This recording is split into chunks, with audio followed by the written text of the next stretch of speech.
Hi నమస్తే అండి. నేను మీ షేక్ నబీ రసూల్. 900 సంవత్సరాల ఆయుర్వేదం చేస్తూ వస్తున్న కుటుంబం నుంచి వస్తున్న మీ సేవకుని, మీ రసూల్ గురూజీని.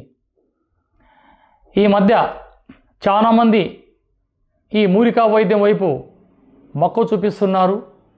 ఇక రానున్న తరాల వారికి 190% ఎటువంటి వైరస్లు ఉండవు. దేనికంటే అమ్మలాంటి ఆయుర్వేదాన్ని ఈరోజు మీరు చాలా ఇష్టంగా తీసుకుంటున్నారు. ఈరోజు సబ్జెక్ట్ మనిషికి పక్షవాతం ఎట్లా వస్తుంది, రావడానికి శరీరంలో మెకానిజం ఏది దెబ్బతింటుంది, అసలు బాడీ మెకానిజం అంటే ఏంది, వాతమా, పిత్తమా, కఫమా, లేదా ఈ షట్చక్రాల, అసలు దేనివల్ల మనిషికి పక్షవాతం వస్తుంది, వచ్చిన తర్వాత ఏ విధం, రాకముందు వారి శరీరం మెకానిజం ఏ విధంగా ఉంటుంది, ఆ చక్కటి ఈ అమ్మలాంటి ఆయుర్వేదాన్ని గురించి మీకు చెప్పడానికి మీ ముందుకు వచ్చాను, మీ రసూల్ గురూజీని. ఫస్ట్ ఆఫ్ ఆల్, కాలి బొటనవేలు నుంచి బొడ్డు వరకు మనం మాట్లాడినామంటే వాతము. ఈ వాతం ఎందుకు పెరుగుతుంది మనిషికి, ఈ వాత లక్షణాలు ఏంటి,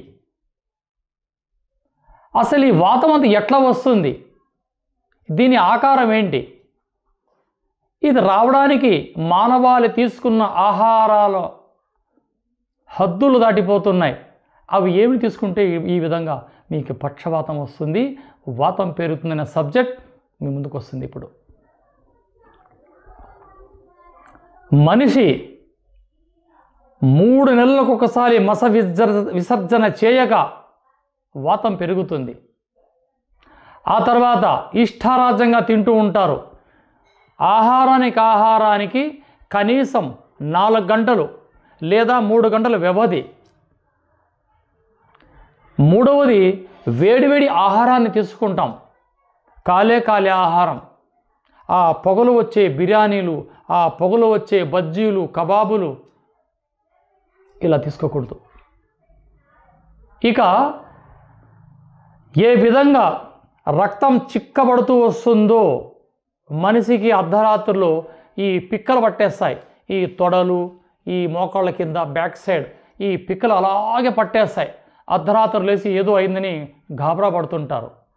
ఈ పక్షపాతానికి వచ్చే సూచనలు ఇవన్నీ. వాతం పెరిగిన తర్వాత ఈ లక్షణాలు ఒక్కటొక్కటి వివరిస్తాను, శ్రద్ధగా వినండి. ఎప్పుడైతే ఈ పిక్కలు పట్టేస్తాయో ఇక అక్కడి నుంచి మోకాళ్ళ నొప్పులు, దావ నడవలేము, తింటానే పొట్ట ఊదడం, మాట్లాడితే గస్స అక్కడ పట్టుకుంటూ ఉంటుంది ఎప్పుడప్పుడు. ఎప్పుడైతే ఈ వాతం పిత్తంలో చేరిందో కాస్త గుండెకు కాస్త వేగం పెరుగుతుంది, హార్ట్ పల్స్ పెరుగుతుంది, లేదా హార్ట్ పల్స్ తగ్గిపోతుంది. ఇక్కడ ఈ వాతం పిత్తంలో ప్రవేశించింది తినే ఆహారాలు బట్టి.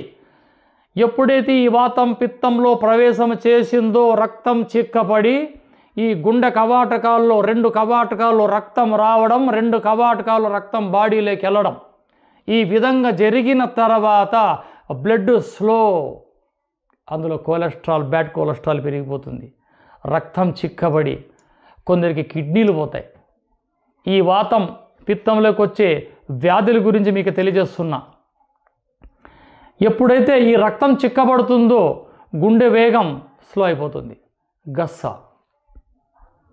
ఎప్పుడైతే గుండె కవాటకాల్లో రక్తం వెళ్ళడం స్లో అవుతుందో ఊపిరితిత్తులు బలంగా గాలి తీసుకుంటాం, మోషన్స్ సరిగ్గా రాదు, తిన్నది అరగదు, పుల్లని తేపులు, గ్యాస్ ట్రబుల్ సమస్యలు. ఈ వాతం పిత్తంలో చేరిన తర్వాత ఇక టెన్షన్లు మొదలై బాడీలో ఐరన్ తగ్గిపోయి, కాల్షియం తగ్గిపోయి కఫంలోకి చేరుతుంది, అంటే శ్లేషం తలకి. ఎప్పుడు ఈ వాతము పిత్తము 2 కలిసి కఫంలోకి చేరుతాయో అప్పుడు మీకు కంటి చూపు తగ్గుతుంది, ముఖ వక్షస్సు కోల్పోతుంది, బాడీలో ఐరన్ కాల్షియం తగ్గిపోతుంది. ఇంక ఈ 2 ఎప్పుడైతే తగ్గాయో శరీరం అతలాకుతలమై బీపీ రైజ్ అయ్యి పెరాలసిస్, పక్షవాతం ఆ విధంగా వస్తుంది. ఇంకా ఈ వాతం పిత్తంలో చేరిన తర్వాత కిడ్నీ ప్రాబ్లం రావడము, లివర్ ప్రాబ్లం రావడము, పెద్దపేగు ప్రాబ్లం రావడము, మోషన్ సరిగ్గా కాకపోవడము, కిడ్నీ క్రియాటిన్ పెరగడము, ఈ రోగాలన్నిటికీ మూల స్తంభమే వాతము. దీన్ని అదుపులో పెట్టుకోవాలంటే తరచూ ఆకుకూరలు తిని మల విసర్జన సరిగ్గా చేసుకుంటే ఈ వాతం మీ దరికి చేరదు. ఇక పక్షవాతం వచ్చేసిన తర్వాత ఎన్నో దాని ఆటలు, మూతి వంకర పోవడము, కాళ్ళు చేతులు పడిపోవడము, బ్రెయిన్లో బ్లడ్ క్లాట్ కావడము, శ్వాసనాడి పని చేయకుండా పోవడము, ఈ రెండు మెదడుల నుంచి మధ్య భాగంలో ఈ శ్వాసనాడి ఉంటుంది. ఎక్కడైతే బ్రెయిన్లో క్లాట్ అవుతుందో ఆ ప్రాంతం ఎక్కడెక్కడికి ఆ నరానికి కనెక్షన్ ఉంటుందో ఆ భాగం అంతా పని చెయ్యదు. ఇంకా అర్ధరాత్రిలో ఇంకా కర్ణాటక అంతా, ఇంకా హైదరాబాద్లో కొన్ని ఏరియాలు కార్లు తీసుకొని పక్షవాతం వచ్చి డబ్బులు ఉన్నాయో లేవో వేళ్ళ తగలబెడుతున్నారు. కానీ తీసుకున్నవాడు బాగుంటున్నాడు, పేషెంట్ మంచంలోనే ఉంటున్నాడు. ఎస్, ఇక చింతించే అవసరం లేదు. ప్రకృతి మాత ప్రసాదించే ఎన్నో వందల వేల మూలికలు ఉన్నాయి ఈ ప్రకృతిలో. వాటి తెలిసిన అనుభవం గల వైద్యులు మేము చెప్తున్నాను. ఇంకన్నా మారి చక్కటి అమ్మ లాంటి ఆయుర్వేదాన్ని ముందుకు తీసుకెళ్లారంటే ఈ సమస్య నుంచి మీరు బయటపడతారు. వీటి కోసం మనం ఏం చేయాలా? కొండలెక్కి మనం కష్టపడే పని లేదు. ప్రకృతిలో దాగి ఉన్న ఎన్నో మూలికలలో ఒక్కటైనది ఈ తెల్లవాయిటాకు. ప్రపంచవ్యాప్తంగా ఉంది ఇది. మన భారతదేశంలో కాదు, బయట దేశాల్లో కూడా ఈ అద్భుతమైన మూలిక లభిస్తుంది. ఇదే వీడియో నా సొంత ఛానల్లో చెప్పానండి. అనువంశిక ఆయుర్వేద ఛానల్లో ఒక్కొక్క గంటలో రిజల్ట్ వచ్చింది. పక్షవాతం వచ్చిన వాళ్ళు కూడా వారు కామెంట్లు కానీ చేశారు. వీటిని మనం ఎలా వాడాలా, ఎలా తయారు చేసుకోవాలా, ఇది ఎన్ని రోజులు వాడాలా, ఎప్పుడు వాడాలా, ఎంత వయసు వాళ్ళు ఎంత వాడాలా, ఈ వీడియోలో ఈ యొక్క కషాయాన్ని, ఈ యొక్క చూర్ణాన్ని మర్దన చేసి ఇందులో ఏమి ఇంగ్రీడియంట్స్ కలపాలా నేను చేసి చూపిస్తాను, చూస్తూ ఉండండి. చూసారా, ఇది తెల్లవాయిటాకు. వీటిలో పసుపు పూలు పూసేది కూడా ఉంది. చూసారా, అభయం, ఈ 5 ఆకులు. ఇది స్వచ్ఛమైన తెల్లవాయిటాకు. ఈ ఆకుని ఏం చేయాలా? ఇలా తీసుకొని ఇలా ఆకులు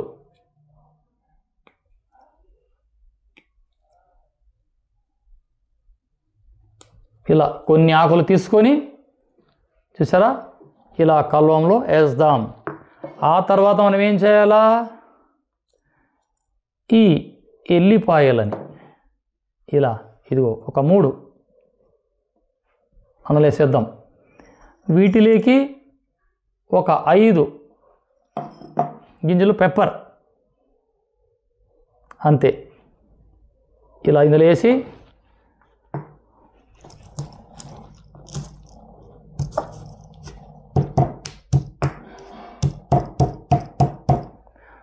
ప్రకృతిగా లభించే మూలికల్లో దీనికి మించిది ఇంకొకటి లేదు పక్షవాతానికి.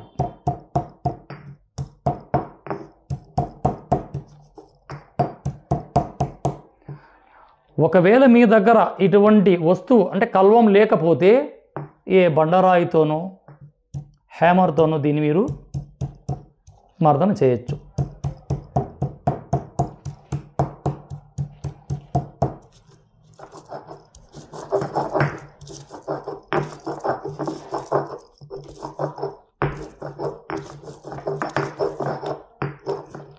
ఇలా మొత్తం కలిసిపోవాలి.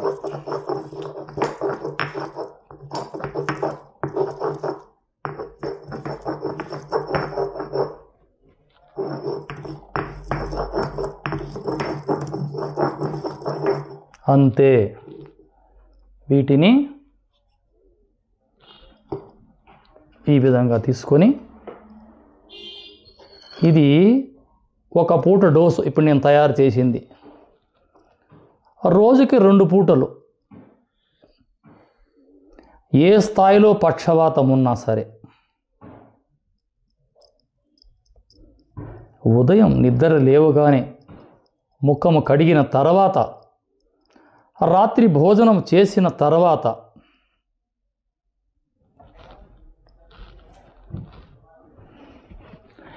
ఇది ప్రాచీన భాషలో గచ్చకాయ పరిమాణం. ఈ ప్రాచీనంగా కొలమానాలు గచ్చ పరిమాణం, కందిపప్పు పరిమాణం, పెసరపప్పు పరిమాణం, ఈ పరిమాణాలు ఉంటాయండి. ఇది ఒక డోస్.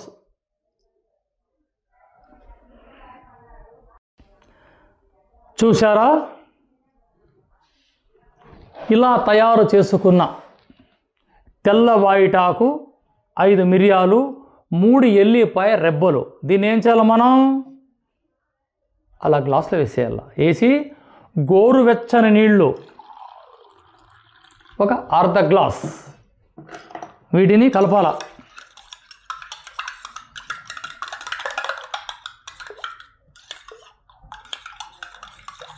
పక్షవాతం వచ్చిన వెంటనే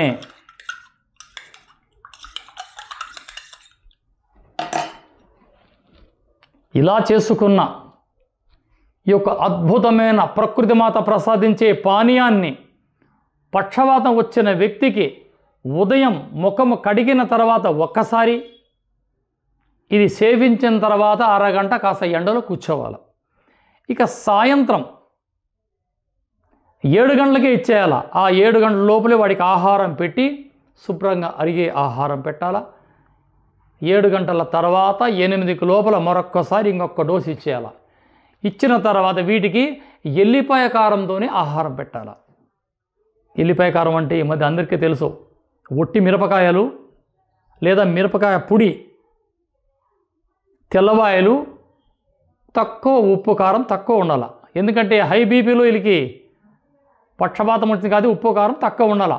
ఈ ఎల్లిపాయ కారం అలా గోరువెచ్చని అన్నంలో కలుపుకొని కాస్త నెయ్యి వేసుకొని తినాలి. ఇది వాళ్ళు తీసుకుని ఆహారం పథ్యం. ఈ ప్రక్రియ 10 రోజులు ఇలా చేసుకున్న పానీయం చూసారా?